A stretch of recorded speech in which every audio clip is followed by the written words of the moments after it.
اللہ تعالیٰ ساتوں آسمان پر جو عرش ہے اس پر مستوی ہو کر اللہ تعجب کرتا ہے. کس پر تعجب کرتا ہے؟ اس نوجوان پر تعجب کرتا ہے جس کے پاس گمراہ ہونے کا، اللہ کے راہ سے ہٹنے کا ہر موقع موجود ہے، اس کے بعد بھی بالکل سیدھا ہے، اخلاق سے سیدھا ہے، عادت سے سیدھا ہے، بری عادتوں کے مسئلے میں سیدھا ہے. تو ایسے نوجوان کے مسئلے میں خود اللہ سبحانہ و تعالیٰ کو تعجب محسوس ہوتا ہے. جب اللہ کے دین کے مسئلے میں آپ آئیں گے، نماز کے پابند بنیں گے، تو یاد رکھیے آپ پر مشکلیں آئیں گی، آپ پر دشواریاں آئیں گی. لہذا اللہ کی اطاعت میں صبر کرنا پڑے گا، معصیت سے رکنے میں صبر کرنا پڑے گا. اور نوجوانوں کو چاہیے کہ وہ ہمیشہ حلال روزی کھائیں، حلال روزی کھائیں. جو نوجوان حلال روزی نہیں کھاتا ہے، چاہے کتنا بڑا نمازی بن جائے، متقی بن جائے، پرہیزگار بن جائے، اللہ تعالیٰ قیامت کے دن ایسوں کو ضرور ذلیل کرے گا. اگر میں آپ لوگوں سے پوچھوں، دل پر ہاتھ رکھ کے بتائیے کہ کتنے آپ کے گھر میں ایسے بچے ہوں گے جن کو قرآن نہیں پڑھنا آتا مگر انگلش بڑے اچھے سے پڑھنے جانتے ہیں، وہ تیلگو اچھے سے پڑھنا جانتے ہیں، موجودہ معاشرے کے اندر جو ٹیکنالوجی ہے وہ اچھے سے جانتے ہیں. چھوٹا سا بچہ ہے، اسے موبائل چلانا آ گیا ہے مگر اپنے ماں باپ کی عزت کرنا اسے نہیں آیا. اللہ اس کے رسول کا نام لیا جائے تو کیسی ان کی تعظیم ہو وہ اسے نہیں پتا، نماز کی اہمیت نہیں پتا. تو کہیں نہ کہیں اس کوتاہی کی ذمہ دار خود والدین ہیں. السلام علیکم ورحمۃ اللہ وبرکاتہ. ان الحمد لله نحمده ونستعینه ونستغفره ونؤمن به ونتوکل علیه ونعوذ بالله من شرور انفسنا ومن سیئات اعمالنا من يهده الله فلا مضل له ومن يضلله فلا هادي له واشهد ان لا اله الا الله وحده لا شريك له واشهد ان محمدا عبده ورسوله. أما بعد فإن خير الحديث كتاب الله وخير الهدي هدي محمد صلى الله عليه وسلم وشر الأمور محدثاتها وكل محدثة بدعة وكل بدعة ضلالة وكل ضلالة في النار. فأعوذ بالله من الشيطان الرجيم. بسم الله الرحمن الرحيم.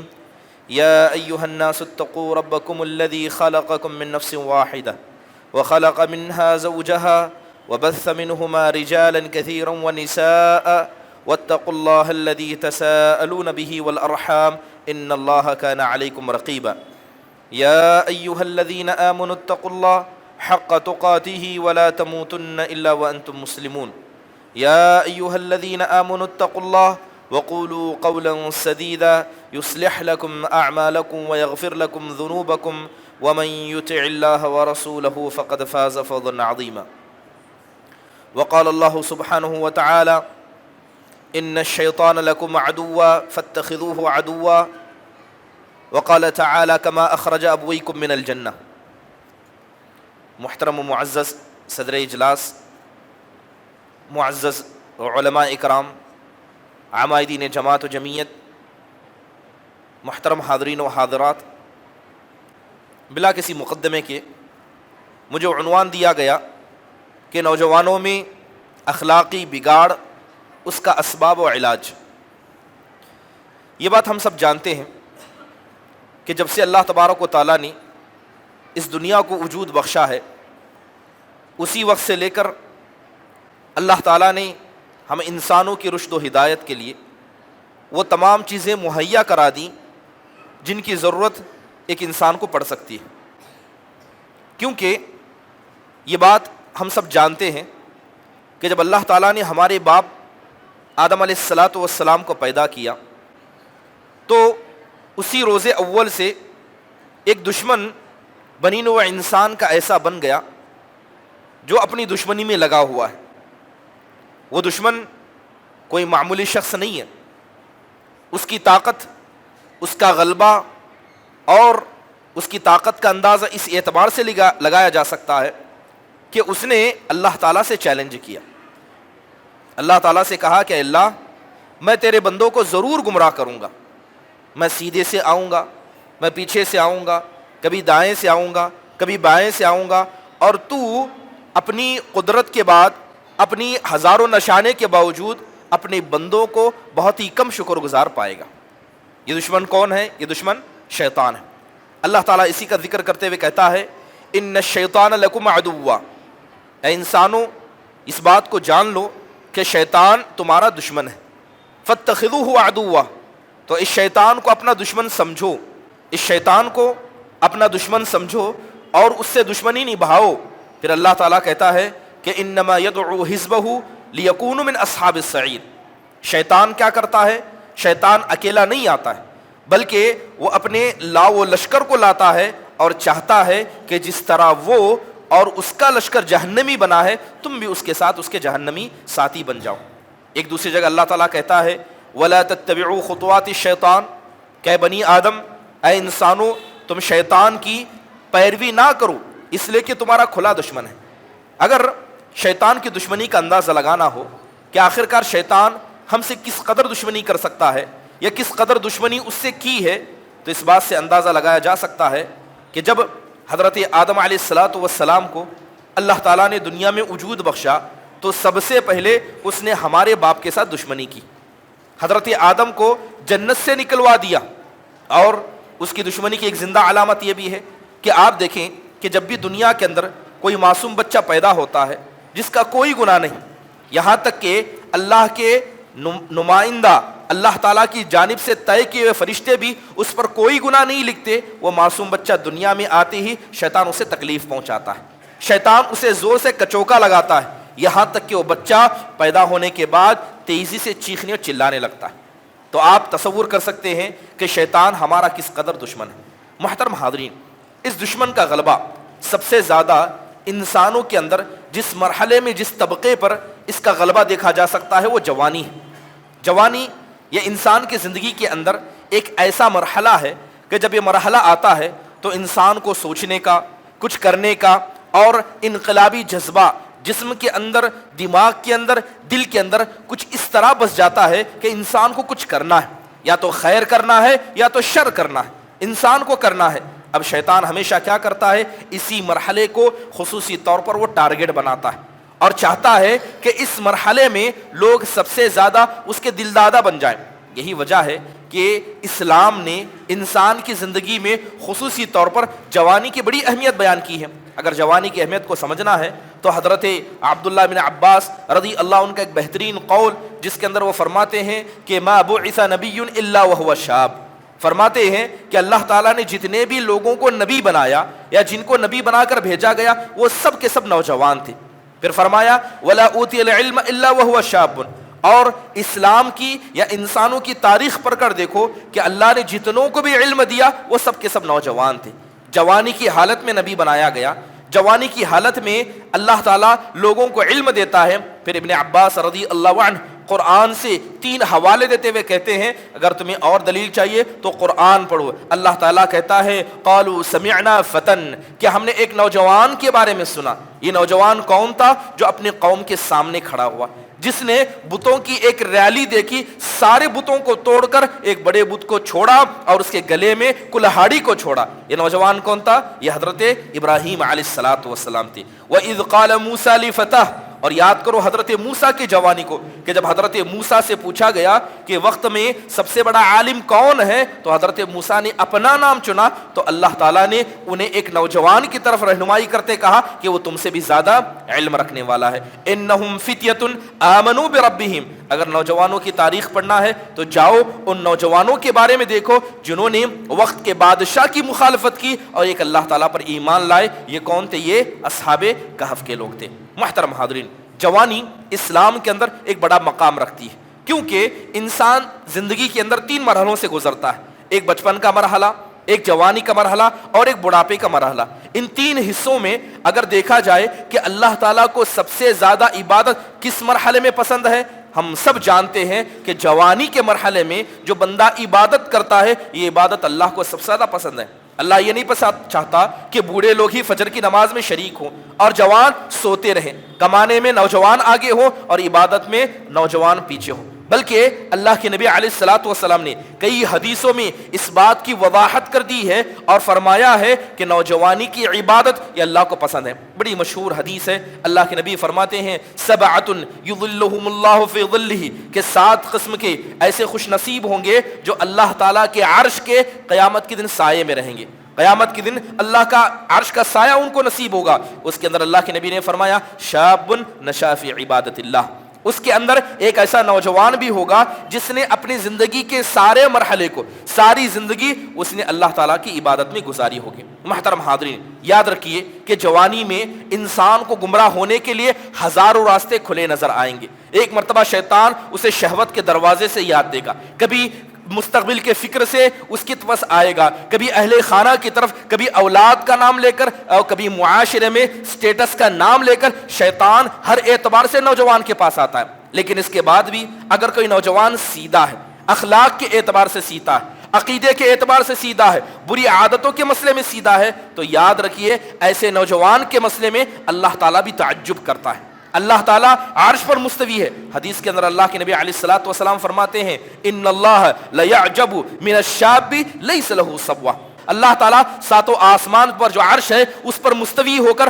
اللہ تعجب کرتا ہے۔ کس پر تعجب کرتا ہے؟ اس نوجوان پر تعجب کرتا ہے جس کے پاس گمراہ ہونے کا، اللہ کے راہ سے ہٹنے کا ہر موقع موجود ہے، اس کے بعد بھی بالکل سیدھا ہے، اخلاق سے سیدھا ہے، عادت سے سیدھا ہے، بری عادتوں کے مسئلے میں سیدھا ہے۔ تو ایسے نوجوان کے مسئلے میں خود اللہ سبحانہ و تعالیٰ کو تعجب محسوس ہوتا ہے۔ یہی وجہ ہے کہ آپ دیکھیں کہ اللہ تعالیٰ جب بھی کوئی نعمت دیتا ہے تو یہ بات جانتے ہیں کہ اللہ اپنی نعمتوں کے بارے میں سوال کرے گا۔ اگر آپ کو چھوٹی نعمت مل جائے، بڑی نعمت مل جائے، ہر نعمت کے مسئلے میں سوال ہونے والا ہے، تو آپ تصور کر کے دیکھیں کہ جوانی جو اللہ کی اتنی بڑی نعمت ہے، کیا اس کے تعلق سے اللہ سوال نہیں کرے گا؟ چھوٹی چھوٹی چیزیں جنہیں ہم معمولی سمجھتے ہیں، بسا اوقات ہم انہیں شمار بھی نہیں کرتے ہیں، یہ اللہ کی بڑی نعمتیں ہیں۔ ایک چھوٹی سی مثال بتاتا ہوں۔ سیرت ابن ہشام کے اندر ایک بڑا پیارا قصہ نقل کیا گیا ہے۔ جب اللہ کے نبی علیہ الصلوۃ والسلام تبوک کے موقع پر تھے، اور یہ قصہ آپ نے بارہا سنا ہوگا کہ تبوک کے موقع پر جب اللہ کے نبی گئے تھے، سفر لمبا تھا، 800 کلومیٹر کا لمبا فاصلہ تھا، کھانے پینے کا سامان میسر نہ تھا، سخت گرمی تھی۔ ایسے وقت میں صحابہ اکرام لڑائی کرنے کے لیے نکلے ہیں۔ اب اللہ کے نبی علیہ الصلوۃ والسلام نے چلتے چلتے ایک جگہ رکنے کا ارادہ کیا، پڑاؤ ڈالا گیا، اور اللہ کے نبی علیہ الصلوۃ والسلام ہمیشہ وادیوں کو چنتے، جہاں نیچے اور اوپر ہونے کا راستہ ہوتا۔ اللہ کے نبی نے ایک وادی کو چنا کہ یہاں پر رکیں، تو سارے صحابہ رک گئے۔ اب سارے صحابہ، سخت گرمی تھی تو سایہ تلاش کرنے میں لگ گئے، کوئی اس طرف جا رہا ہے، کوئی اس طرف جا رہا ہے۔ تو حضرت عمر نے دیکھا کہ جتنے سائے کی جگہ تھی سب صحابہ نے ہتھیار لی، ایک چھوٹی سی ٹہنی کٹ کر گری تھی۔ حضرت عمر جاتے ہیں، اس ٹہنی کو سر پر رکھ کر بیٹھ جاتے ہیں۔ چھوٹا سا مشکیزہ پانی کا تھا، اسے کھولا، ہاتھ میں چند کھجور تھے، اسے کھانے لگ گئے۔ اللہ کے نبی علیہ الصلوۃ والسلام گشت لگاتے ہیں، صحابہ کے حالات پر غور کرتے ہیں۔ جاتے جاتے اللہ کے نبی کا گزر حضرت عمر بن خطاب کے پاس سے ہوتا ہے۔ کیا دیکھتے ہیں کہ سخت گرمی ہے، ایسے وقت میں حضرت عمر نے اپنے سر پر ایک کٹی ہوئی ٹہنی کو رکھا ہے، اس سے سایہ لیا۔ سخت گرمی ہے، پانی پی رہے ہیں، سخت گرمی ہے، چند کھجور ہاتھ میں کھا رہے ہیں۔ اللہ کے نبی جاتے جاتے کہتے ہیں، اللہ کے نبی علیہ الصلوۃ والسلام کہتے ہیں انکم، اللہ کے نبی علیہ الصلوۃ والسلام نے کہا لتسألن یومئذ عن النعیم، اے عمر اس گرمی میں جو سائے میں بیٹھے ہو، اے عمر اس گرمی میں جو پانی پی رہے ہو، اے عمر اس گرمی میں چند کھجور جو کھانے کے لیے نصیب ہو رہے ہیں، یاد رکھنا اللہ قیامت کے دن اس کے بارے میں بھی تم سے پوچھے گا۔ اللہ پوچھے گا کہ میری نعمت کھائی تو کہاں تک اس کا حق ادا کیا۔ آپ تصور کریں کہ جس نعمت کو ہم نعمت بھی نہیں سمجھتے، نہ اس کا شکر ادا کرنے کی فکر کرتے ہیں، جوانی جیسی عظیم نعمت، کیا اللہ تعالیٰ چھوڑ دے گا؟ کیا اللہ اس کے بارے میں نہیں پوچھے گا؟ یہی وجہ ہے کہ حدیث بڑی مشہور ہے کہ اللہ کے نبی علیہ الصلوۃ والسلام نے فرمایا اغتنم خمسا قبل خمس، کہ 5 چیزوں سے پہلے غنیمت جان لو۔ اس کے اندر اللہ کے نبی نے جوانی کو بڑھاپے کے آنے سے پہلے غنیمت سمجھنے کا حکم دیا۔ بڑھاپا آ جائے، انسان اللہ والا بن جائے، کوئی تعجب کی بات نہیں ہے۔ جوانی میں ہر برائی کو کر لیا اور بڑھاپا آتے ہی مسجد کو اپنا لیا، کیا لگتا ہے کہ ایسے بندوں کو اللہ پسند کرتا ہے؟ مجبوری میں نہیں، جب طاقت ہے، ہوش ہے، جذبہ ہے، تب اللہ والے بنو، تب اللہ تعالیٰ کو پسند ہے کہ ایسی حالت میں اللہ والا بنا جائے۔ محترم حاضرین، یہ بات یاد رکھیں کہ انسان کو اللہ تعالیٰ نے کتنی عمر دی ہے، خاص کر اس امت محمدیہ کی بات کریں، 60 اور 70 سال کی زندگی ہے۔ جیسے اللہ کے نبی فرماتے ہیں اعمار امتی ما بین 60 الی 70، کہ میری امت کی عمر یہ 60-70 سال کے درمیان کی،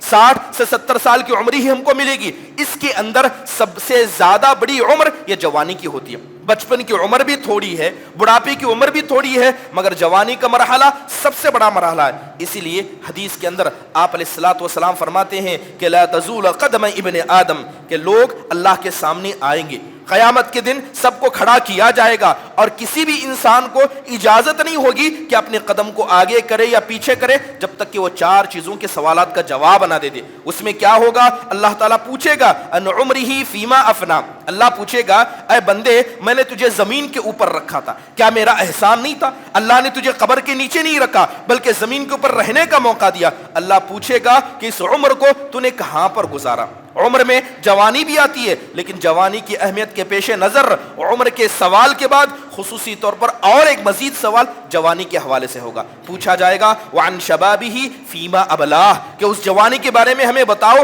جس جوانی کو ہم نے تمہیں بطور نعمت عطا کیا تھا، کہاں تک تم نے اسے برباد کیا، کہاں تک تم نے اس سے فائدہ اٹھایا۔ محترم حاضرین، یہ بات ہم سب جانتے ہیں کہ ہم میں سے ہر انسان گنہگار ہے، خطا کار ہے، کوئی ایسا نہیں جو دودھ کا دھلا ہے جس سے غلطیاں نہیں ہوتی ہیں، لیکن غلطی کرنے کے بعد اللہ کے سامنے عذر بھی پیش کرنا ہوتا ہے، اللہ کے سامنے عذر پیش کرنا ہوتا ہے، اے اللہ مجھ سے غلطی ہوئی تو مجھے معاف فرما، لیکن اس عذر کی بھی ایک عمر ہے، اس عذر کی بھی ایک عمر ہے۔ اگر کوئی آدمی جسے اللہ تعالیٰ ایک زندگی کا مرحلہ عطا کرے، مرحلہ عطا کرنے کے بعد بھی ہوش کو نہ سنبھالے، مرحلہ عطا کرنے کے بعد بھی اللہ کا نہ بنے، تو کبھی اللہ تعالیٰ اس کا نہیں بنتا۔ اللہ تعالیٰ قرآن میں کہتا ہے اولم نعمرکم ما یتذکر فیہ، اے انسانوں یہ بتاؤ کیا ہم نے تم کو اتنی عمر نہیں دی تھی کہ جس کے اندر سمجھ جاتے کہ حقیقت میں اللہ تم سے چاہتا کیا ہے، شیطان تم سے چاہتا کیا ہے؟ کیا اتنی عمر ہم نے تم کو نہیں دی تھی؟ کہ اللہ تعالیٰ لوگوں کو عمر دیتا ہے۔ تفسیر کے اندر بعض سلف صالحین سے پوچھا گیا کہ اگر کسی انسان کی عمر ہو جائے تو بتائیے کہ کتنی عمر ہو جائے کہ اتنی عمر کو اگر انسان پہنچ جائے اس کے بعد وہ اللہ کے سامنے اپنے عذر کو بھی پیش کرے تو اللہ اس کے عذر کو نہ قبول کرے؟ تو بتاتے ہیں کہ 17 سال کی عمر۔ جس کسی کو 17 سال کی عمر تک جینے کا موقع مل گیا، اب اس کے پاس اللہ تعالیٰ کے سامنے توبہ کرنا ہے، اگر بغیر توبہ کیے مر جاتا ہے تو اللہ تعالیٰ اسے معاف نہیں کرے گا، کیونکہ جو عذر کی عمر ہے وہ عمر یہاں سے نکل چکی ہے۔ محترم حاضرین، بات کریں دور حاضر کی۔ دور حاضر کے اندر اخلاق کی جو گراوٹ، اخلاق کا جو بگاڑ ہم اپنے موجودہ نوجوانوں کے اندر دیکھتے ہیں، بڑا افسوس ہوتا ہے۔ کبھی وہ نوجوان تھے جنہوں نے اسلام کو طاقت پہنچانے کے لیے اپنے جانوں کو اللہ کے راہ میں قربان کر دیا، کبھی وہ موقع تھا، کبھی وہ دور تھا جس کے اندر نوجوانوں نے اپنے مال کو اللہ کے حوالے لگا دیا، اپنے نفسوں کو، اپنے اہل خانہ کو، بلکہ کتنے تو ایسے صحابہ تھے جو 24 گھنٹے نبی کریم صلی اللہ علیہ وسلم کے گھر کے باہر رہتے تھے تاکہ بس ایک علم کی بات ان کو سننا نصیب ہو جائے، ایک حدیث ان کو نصیب ہو جائے۔ آج دیکھیں کہ اگر میں پوچھوں کہ نندی کٹکر میں اتنے ہی اہل حدیث موجود ہیں، کیا اتنے ہی مسلمان ہیں؟ جائیے بازار میں، اس سے زیادہ ہمارے نوجوان مل جائیں گے۔ یہ ہمارے نوجوانوں کا حال ہے۔ کیا یہ اخلاقی گراوٹ نہیں ہے؟ کیا یہ اخلاقی بگاڑ نہیں ہے؟ علم سے دور ہونا، علمی مجلسوں سے دور ہونا، یہ شیطان کا انسان پر، اس کی عقل پر، اس کے دل پر حاوی ہونے کی زندہ مثال ہے۔ اس سے بڑھ کر اور کوئی مثال دی نہیں جا سکتی۔ محترم حاضرین، اخلاق کی جو بڑی گراوٹ آج موجودہ معاشرے کے اندر دیکھی جاتی ہے وہ بے شمار ہیں۔ میں ان کو گرانا نہیں چاہتا بلکہ ان کے اسباب بیان کرنا چاہتا ہوں کہ آخرکار ہمارے نوجوانوں کے اندر جو اخلاق کی گراوٹ پائی جاتی ہے اس کی وجہ کیا ہے؟ سب سے پہلی وجہ جو قرآن و حدیث کے مطالعے کے بعد علماء اکرام نے ذکر کی وہ یہ ہے کہ علم سے دوری۔ علم سے دوری۔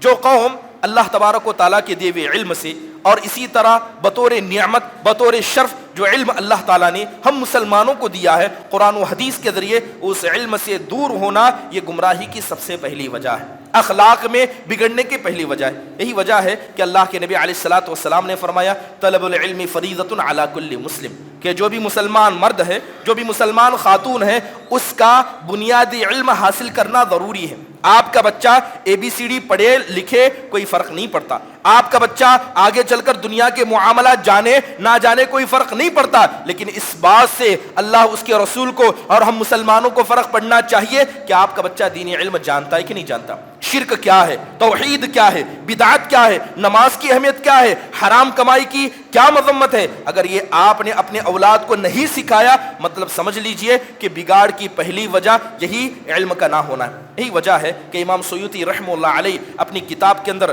فرماتے ہیں کہ تعلیم الصبیان اصل من اصول الدین۔ امام سیوطی کہتے ہیں کہ بچوں کو سب سے پہلے قرآن کی تعلیم دینا یہ دین اسلام کی بنیاد میں سے ایک بنیاد ہے۔ لہذا اگر کوئی آدمی اپنے بچوں کو قرآن کی تعلیم نہیں دیتا، انہیں پہلے ABCD سکھاتا ہے، تو اس کا مطلب یہ ہے کہ وہ اس انسان نے دین کی ایک بنیاد کو گرا دیا، دین کی اصل کو اس نے قائم نہیں رکھا۔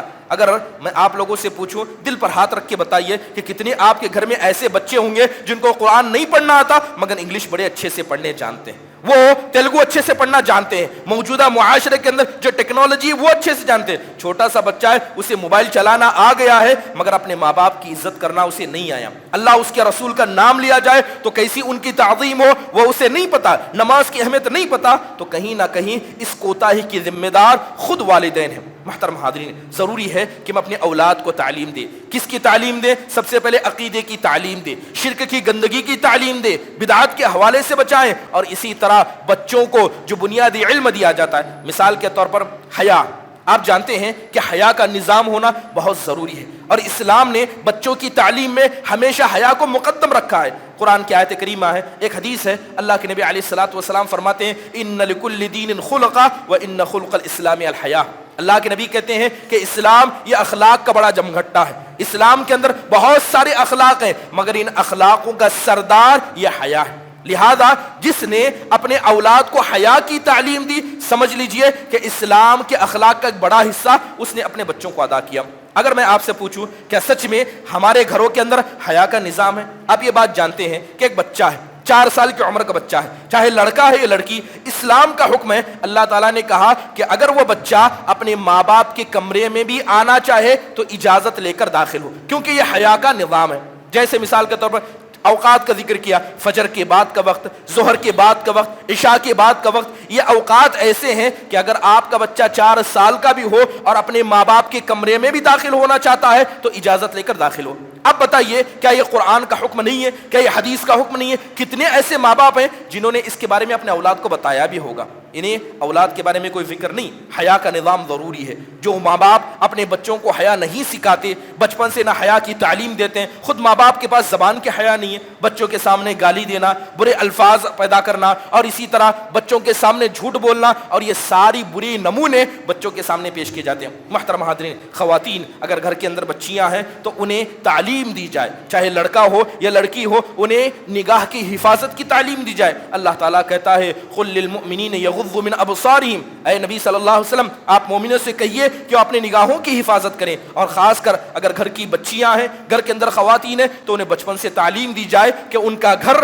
ان کے لیے سب سے محفوظ جگہ ہے، ان کا گھر ان کے لیے محفوظ جگہ ہے۔ تمہاری نمازیں تمہارے گھر کے اندر، تمہارے اپنے کمرے میں، اور کمرے میں خاص جگہ پر پڑھی جائے، یہ اللہ کو سب سے زیادہ پسند ہے، بغرض یہ اس کے کہ تم مسجد میں آ کر نماز پڑھو۔ محترم حاضرین، آج دیکھیں کہ ہماری مسلم بچیوں کو کہ وہ گھروں میں کم رہتی ہیں اور بازاروں میں زیادہ نظر آتی ہیں، کہیں نہ کہیں یہ تعلیم کی کمی کی وجہ ہے۔ محترم حاضرین، اسی طرح لباس کے مسئلے کی تعلیم، بے شمار چیزیں ہیں جو تعلیم کے اندر آتی ہیں، تو سب سے پہلی کوتاہی جو ماں باپ کے ذریعے دیکھی جاتی ہے وہ تعلیم کا نہ دینا ہے، اور اس کی وجہ سے بچے آگے جا کر اخلاق کی گراوٹ کا شکار بنتے ہیں۔ کیا ایسا ہو سکتا ہے کہ کسی درخت کو آپ گندا پانی دیں، ناپاک پانی دیں، اور وہ درخت بڑا ہو کر پھلدار اور خوشبودار پھل دے؟ کیا ایسا ہو سکتا ہے؟ جس طرح ایسا ہونا ناممکن ہے، اسی طرح بچوں کو بچپن میں تعلیم نہ دینا، جوان ہونے کے بعد ان سے اچھے مطالبات، اچھی امیدیں رکھنا، یہ بھی ویسا ہی غلط ہے۔ محترم حاضرین، اس پر توجہ دینے کی ضرورت ہے۔ دوسری اہم چیز جس کی کوتاہی ماں باپ کے ذریعے دیکھی جا سکتی ہے،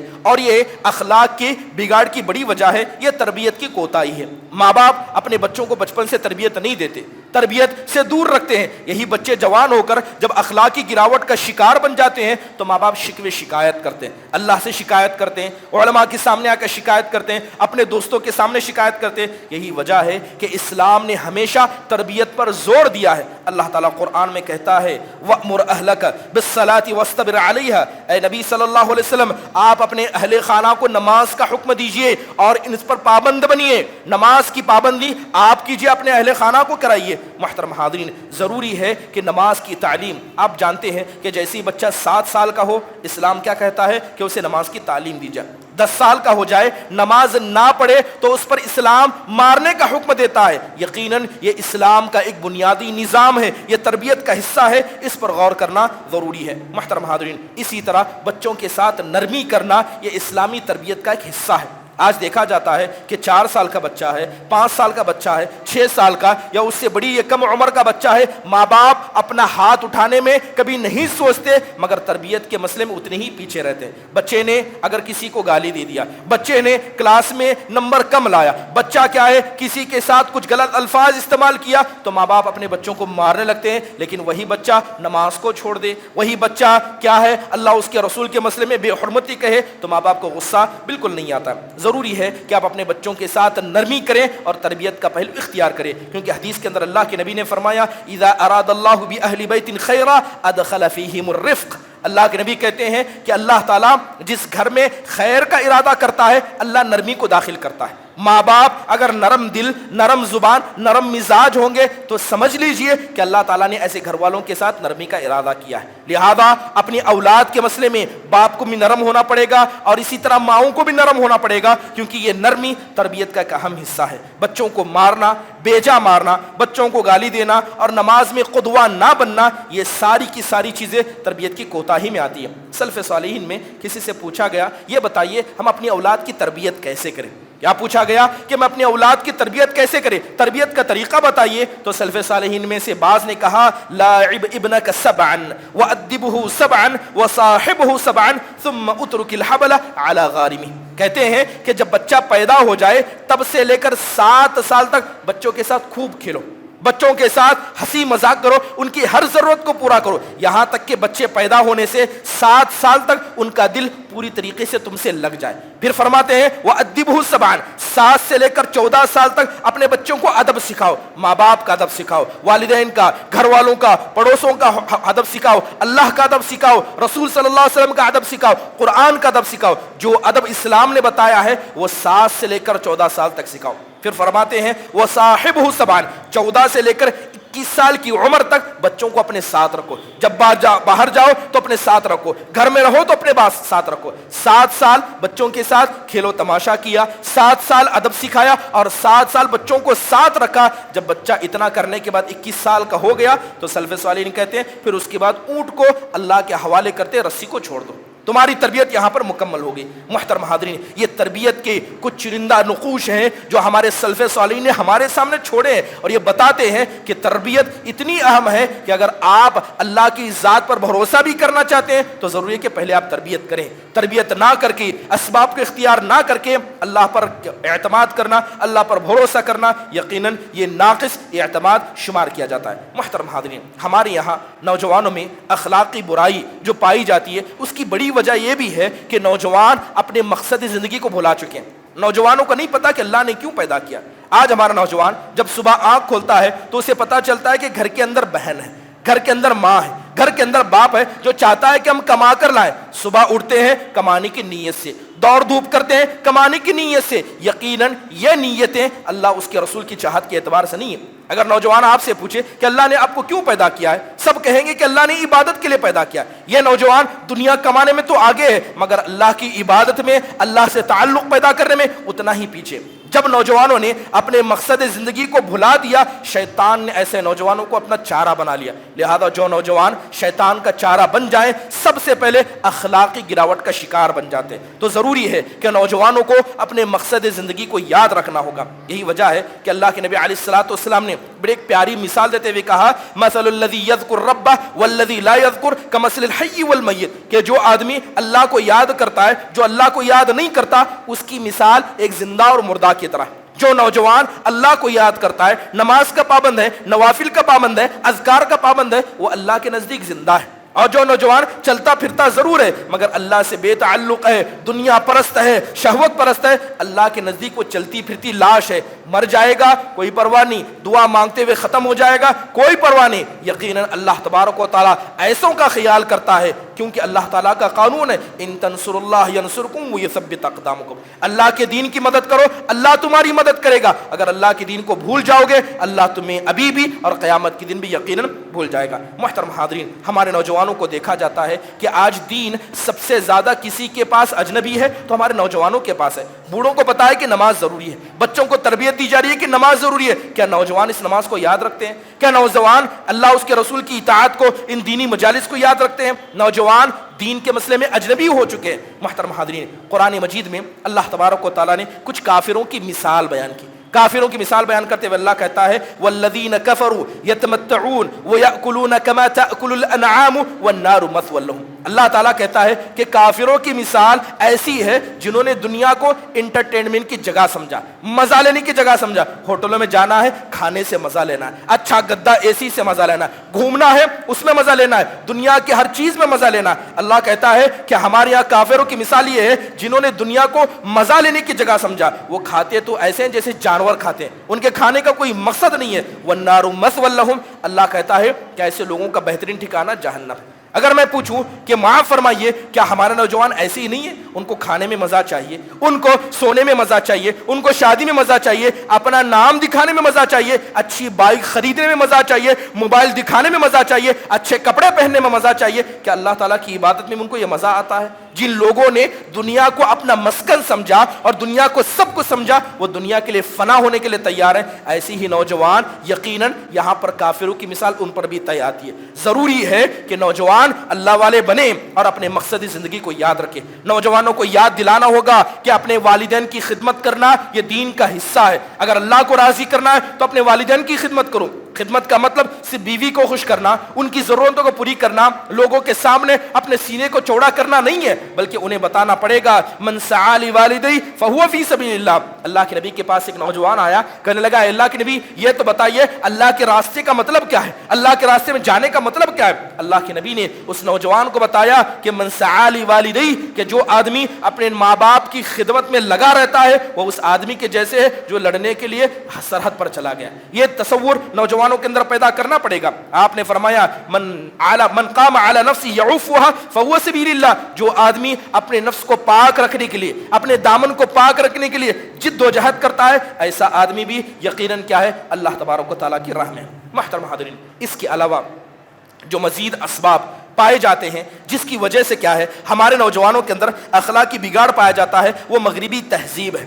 مغربی تہذیب، یورپین کلچر، یقیناً اس کلچر نے ہمارے نوجوانوں کے اخلاق کو بگاڑ کر رکھ دیا۔ اور یہ بات ہم سب جانتے ہیں کہ اللہ کے نبی علیہ الصلوۃ والسلام نے آج سے 1400 سال پہلے اس بات کے بارے میں بتا دیا تھا کہ لَتَتَّبِعُنَّ سُنَنَ مَنْ كَانَ قَبْلَهُمْ، کہ تم اپنے سے پہلے ما قبل لوگوں کی سنتوں کی اتباع کرو گے، بالش تب بالش، تم انہی کی نقش قدم پر چلو گے۔ پوچھا گیا اے اللہ کے نبی کیا یہود و نصارہ مراد ہے؟ آپ نے کہا ان کے علاوہ اور کون مراد ہو سکتے ہیں؟ کیا ہمارے نوجوانوں کا لباس، کیا ہمارے نوجوانوں کا اٹھنا بیٹھنا، کیا ہمارے نوجوانوں کا لائف سٹائل بالکل مغربی اور ویسٹرن تہذیب کے جیسے نہیں ہے؟ کیا اللہ کے نبی علیہ الصلوۃ والسلام نے ہمیں یتیم چھوڑا ہے؟ کیا لباس پہننے کے آداب ہمیں نہیں بتائے؟ کیا اٹھنے بیٹھنے کے آداب ہمیں نہیں بتائے؟ کھانے پینے کے آداب نہیں بتائے؟ زندگی جینے کا طرز اللہ کے نبی نے نہیں بتایا؟ جب سب بتایا ہے تو اللہ کے نبی علیہ الصلوۃ والسلام کی سنتوں کو چھوڑ کر مغربی تہذیب کو اپنانے کا مطلب کیا ہے؟ ظاہری بات ہے کہ یہ مغربی پرست بن چکے ہیں۔ محترم حاضرین، یہی وجہ ہے کہ ہم دیکھتے ہیں کہ نوجوان اپنے جسم کی جتنی خدمت کرتے ہیں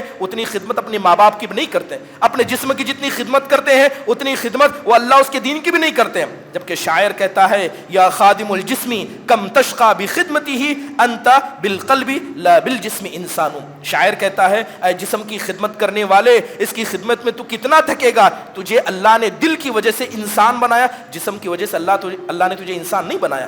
ہم اپنے دل کی وجہ سے انسان ہیں، اس دل کے اندر جو ایمان ہے اس ایمان کی وجہ سے مسلمان ہے۔ لہذا جو نوجوان اپنے اس دل کو زندہ رکھتے ہیں، یہ زندہ رکھنے کی کوشش کرتے ہیں، ایسی ہی نوجوان آگے چل کر کامیاب ہوتے ہیں۔ محترم حاضرین، دور حاضر کے اندر اخلاقی گراوٹ کی ایک بڑی وجہ یہ آج کے دور کے اندر موجودہ سوشل میڈیا ہے۔ سوشل میڈیا یا یوں کہیں عمومی طور پر انٹرنیٹ کا استعمال، انٹرنیٹ کے استعمال نے ہمارے نوجوانوں کے اخلاق کو بالکل بگاڑ کر رکھا ہے۔ اگر دیکھیں کہ سوشل میڈیا کا اثر ہمارے معاشرے پر، ہمارے نوجوانوں پر کیا ہوا، آج دیکھیں کہ دنیا کے اندر جتنے بھی فتنے پائے جاتے ہیں ساری فتنوں کی آمجگاہ سوشل میڈیا، ہر قسم کا فتنہ سوشل میڈیا پر موجود ہے۔ اب بتائیے کتنے ایسے نوجوان ہیں جو حقیقت میں سوشل میڈیا سے دور ہیں؟ اللہ ماشاء اللہ، ہر کسی کو وقت لگانا ہے، کوئی 2 گھنٹے لگاتا ہے، کوئی 4 گھنٹے لگاتا ہے، کوئی 10 گھنٹے لگاتا ہے، کوئی 12 میں سے 12 گھنٹے تو کوئی 24 میں سے 26 گھنٹے بھی لگاتا ہے۔ یعنی وقت سے زیادہ، اپنے جسم سے زیادہ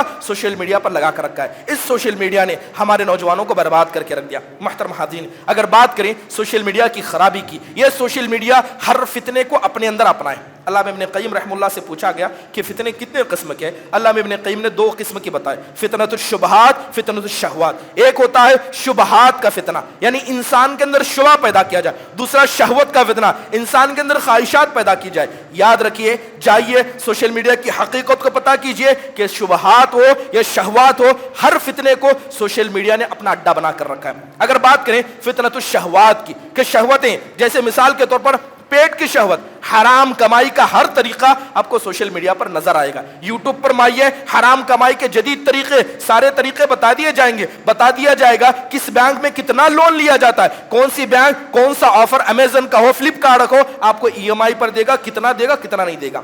حرام طریقے سے رزق کمانے کے ہزاروں طریقے سوشل میڈیا پر موجود ہیں۔ کیا شراب نوشی، اس کے علاوہ سودی نظام اور اس کے علاوہ حرام تجارتیں کیا سوشل میڈیا پر موجود نہیں ہے؟ اگر بات کریں شرمگاہ کی شہوت کی، اللہ معاف فرمائے، ایک وقت تھا کہ انٹرنیٹ کے کسی خاص حصے میں گندگی پائی جاتی تھی، اب گندگی کا ہر حصہ سوشل میڈیا پر نظر آتا ہے۔ کیا عریانیت، فحش کاری، بے جا تصویریں، بے جا ویڈیو سوشل میڈیا پر نظر نہیں آتی؟ ساری کی ساری چیزیں موجود ہیں۔ بلکہ اللہ معاف فرمائے، آج ہم میں سے کتنے ہیں جو حقیقت میں برائی کو برائی بھی سمجھتے ہیں؟ ایک وقت ہوتا جو نوجوان نکڑ پہ بیٹھتا تھا، لڑکیوں کو آتے جاتے برقعے میں دیکھتا تو لوگ کہتے ہیں کتنا بے غیرت انسان ہے کہ عورتوں کو آتے جاتے دیکھتا ہے۔ آج بتائیے کہ کس کے پاس اسمارٹ فون نہیں ہے جس کے اندر یوٹیوب نہیں کھلتا ہے، سوشل میڈیا چاہے وہ فیس بک کی شکل میں ہو، ٹویٹر کی شکل میں ہو، انسٹاگرام کی شکل میں ہو، کیا وہ کھولتا ہے؟ کیا اس کے اندر لڑکیوں کی تصویریں نہیں آتی؟ کتنے لوگ ہیں جو حقیقت میں اس کے مسئلے میں پردے کا خیال کرتے ہیں؟ اللہ تو کہتا ہے قل للمؤمنین یغضوا من ابصارہم،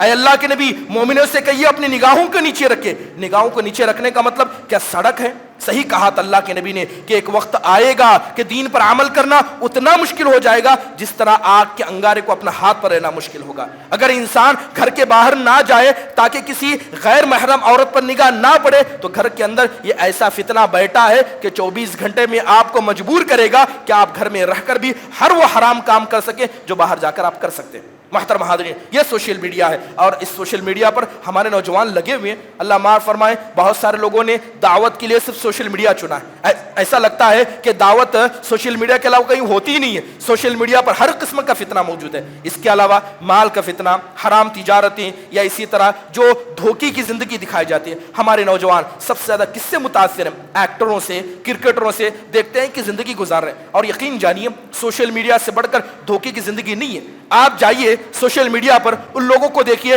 جو اچھے اچھے کپڑے پہن کر تصویریں ڈالتے ہیں، اچھی گاڑیاں خرید کر تصویریں ڈالتے ہیں، کاریں خرید کر تصویریں ڈالتے ہیں۔ ان کے گھر میں جا کر دیکھیے حقیقت کچھ اور ہوگی۔ وہ جھوٹی زندگی گزار رہے ہیں اور جھوٹی شان لوگوں کے سامنے دکھا رہے ہیں، اور ہمارے نوجوان ان کو دیکھ کر متاثر ہوتے ہیں۔ ایک نوجوان جوتا خریدتا ہے، اپنے والدین کو دکھانے سے پہلے، خود اللہ کی اطاعت کے طور پر اسے پہننے سے پہلے اسے سوشل میڈیا پر ڈال لیتا ہے۔ کیا ہمارے نوجوان کتنے ایسے ہیں جو بلیٹ بائک ہو یا اس کے طرح KTM بائک کو صرف لوگوں کو دکھانے کے لیے نہیں کرتے ہیں؟